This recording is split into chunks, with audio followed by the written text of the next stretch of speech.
Merci Père, sois béni, sois glorifié pour ces moments. Que ta parole soit bénie, que ta parole soit glorifiée.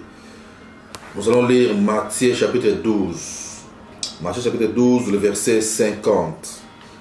La Bible nous dit ceci. Car quiconque fait la volonté de mon Père, qui est dans les cieux, quiconque fait la volonté de mon Père, qui est dans les cieux, celui-là est mon frère, et ma sœur, et ma mère. Ça, c'est la parole de Jésus-Christ. Bien-aimé le Seigneur, nous devons savoir que tu peux être un apôtre.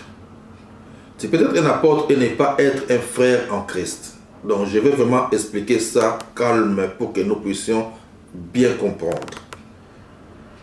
Parce qu'il y a beaucoup de gens qui se trompent de cette identité de chrétien, d'être chrétien.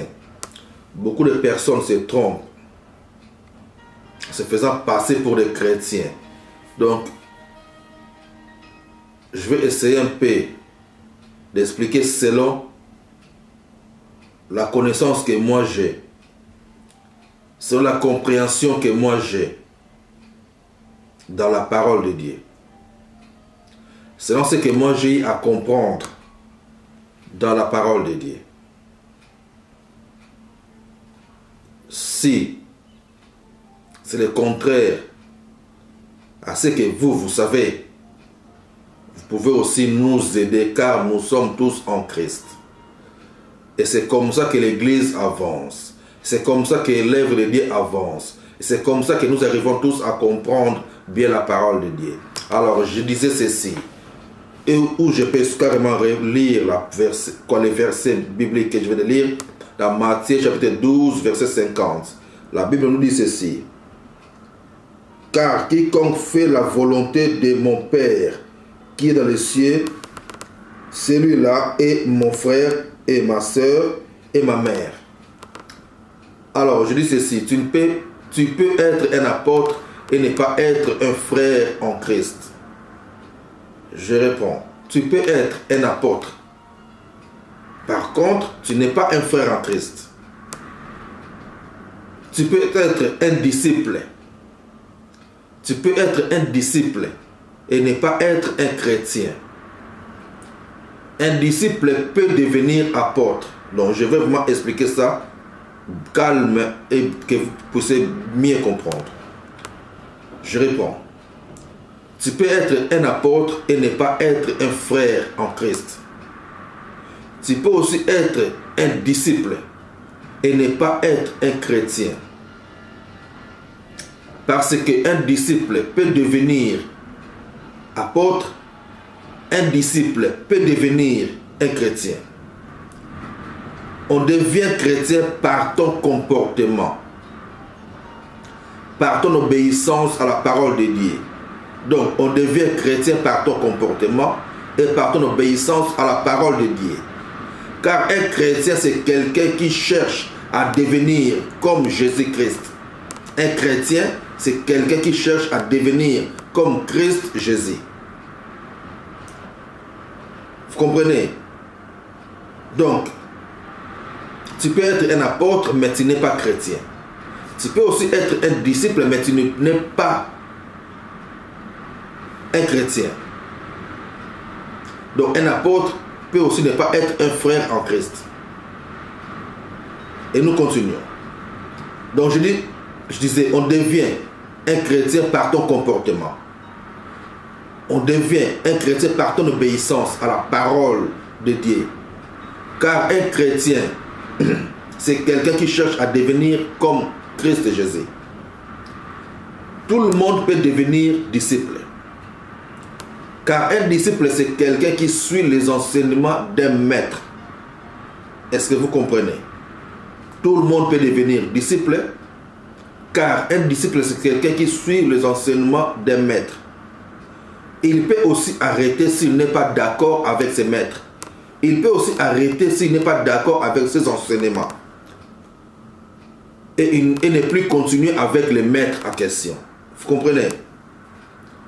Dans la Bible, il y a eu plusieurs écoles. Dans la Bible, il y a eu plusieurs écoles ou mouvements, si on peut dire ça comme ça. Dans la Bible, on voit les pharisiens, on voit les sadducéens, les esséniens et tant d'autres dans la Bible. Voire même aujourd'hui, nous avons plusieurs mouvements. Il y a les catholiques, il y a les témoins de Jéhovah et tant d'autres. Est-ce que vous comprenez?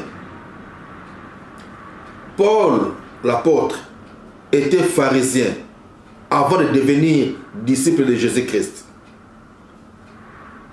Il était disciple ou élève de Gamaliel. Car Gamaliel était un docteur de la loi et enseignant de la Torah. Ça, nous pouvons voir ça dans le livre des Actes des Apôtres, chapitre 5, verset 34. Nicodème aussi était docteur de la loi et enseignant de la Torah. Ça, on peut voir ça dans le livre de Jean, chapitre 3. Alors, Paul était un élève de Gamaliel jusqu'au jour où l'Esprit de Jésus est venu lui parler. Est-ce que vous comprenez? Tous ces mouvements utilisent la parole de Dieu. Les Jéhovah, les témoins de Jéhovah, les catholiques et tant d'autres. Tous ces mouvements utilisent la parole de Dieu et se réclament d'être les meilleurs parmi les autres. Dans tous ces mouvements, il y a des disciples, mais il peut quitter s'il n'est pas d'accord. Dans tous ces mouvements, il y a des disciples. Mais un disciple peut changer des écoles, peut changer des groupes s'il n'est pas d'accord de là où il était avant. Alors, un chrétien, c'est un disciple de Jésus-Christ qui a commencé par lui-même de mettre en pratique les enseignements de Jésus-Christ. Est-ce que vous comprenez? Donc, comme je disais, un chrétien, ou comme je voulais dire, un chrétien, c'est un disciple de Jésus-Christ qui a commencé par lui-même de mettre en pratique la parole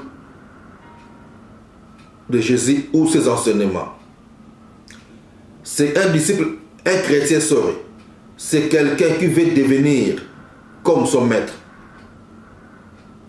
Donc un chrétien, c'est un disciple. Un chrétien, il est d'abord un disciple, et ce disciple-là commence à mettre en pratique les enseignements de Jésus-Christ. Donc c'est par cela il devient chrétien. Parce qu'en tant que disciple, il a commencé à mettre en pratique les enseignements de Jésus-Christ, de son maître Jésus-Christ, et en cela il devient chrétien. Un chrétien, c'est quelqu'un qui veut devenir comme son maître. Et c'est ça que Dieu attend de nous tous. C'est ça que Dieu attend de nous tous, de devenir comme notre maître, qui est Jésus-Christ. Alors, un apôtre, c'est aussi un disciple. Mais un disciple qui a accepté d'aller en mission. Est-ce que vous comprenez? Un apôtre, c'est aussi un disciple. Mais c'est un disciple qui a accepté d'aller en mission, d'accomplir une mission. Il a accepté d'être envoyé. Vous comprenez? Comme les 12 disciples étaient envoyés en mission. Un frère en Christ est celui qui est fidèle. Un frère en Christ, c'est celui qui est fidèle dans la mission. Je pense qu'on se comprend bien. Donc c'est pour ça que j'avais dit que non, tu peux être un apôtre, mais tu n'es pas un frère en Christ. Tu peux être un disciple, mais tu n'es pas un chrétien. Car un chrétien, c'est un disciple qui a commencé par lui-même de mettre en pratique les enseignements ou la parole de Jésus-Christ. Et un apôtre, c'est quelqu'un qui a accepté, c'est un disciple qui a accepté d'aller en mission. Et un frère, c'est quelqu'un qui est fidèle dans la mission. C'est lui qu'on appelle frère en Christ. C'est pour cela ici, Matthieu chapitre 12, verset 50, il dit ceci. Quiconque fait la volonté de mon Père qui est dans les cieux, celui-là est mon frère et ma soeur et ma mère. Vous comprenez? C'est celui qui fait la volonté du Père. Celui-là est le frère en Christ et la sœur en Christ. Je pense qu'on arrive maintenant à comprendre un peu. Jésus avait dit, qui est mon frère, ce que je viens de lire, et qui est ma sœur, c'est celui qui fait la volonté de mon Père. Ça, on peut le retrouver dans Marc, chapitre 3, verset 31 à 35. C'est là qu'il a demandé, qui est mon frère, qui est ma sœur? C'est celui qui fait la volonté de mon Père. Dans Marc, chapitre 3, verset 31 à 35. C'est pareil comme ce qu'on vient de lire ici, dans Matthieu 12, 50. Alors, je prends maintenant ceci, je dis ceci. Judas Iscario, Judas, qui était disciple parmi les 12, il était un apôtre parmi les 12, mais il n'était pas un frère à Christ. Il n'était pas un frère à Christ parce qu'il n'était pas fidèle. Il n'était pas fidèle. Il avait même fait des miracles comme les autres en tant qu'apôtre.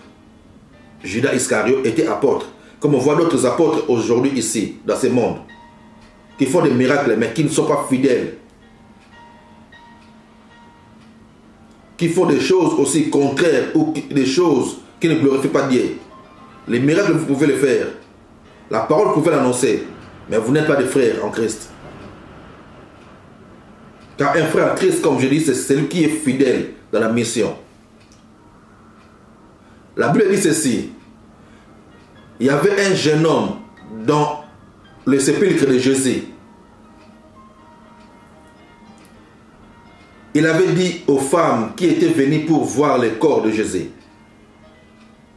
allez dire à ses disciples et à Pierre, quand il y avait les femmes qui étaient venues voir le corps de Jésus dans le sépulcre, ils avaient trouvé un jeune homme. La Bible dit ceci, que ce jeune homme, il avait dit à ces femmes-là, allez dire à ses disciples et à Pierre. Pourquoi à ses disciples et à Pierre? Qu'il vous précède en Galilée. Marc chapitre 16, verset 7. Marc 16, verset 7. Car Pierre avait renié son maître à un moment donné. Mais gloire à Dieu, Pierre s'est repenti. Je pense qu'on n'arrive pas à comprendre. C'est pour ça que nous devons chercher à devenir un frère en Christ. Selon la Bible. Cherchons à devenir des frères en Christ. Arrêtons de chercher la gloire, ce que vous pensez comme c'est la gloire, de vous faire appeler des bishops, des archibishops, des prophètes, apôtres, toutes ces choses-là. Mais par contre, vous fonctionnez à la contre de la parole de Dieu. Il y en a beaucoup parmi vous qui détruisent des foyers, des gens.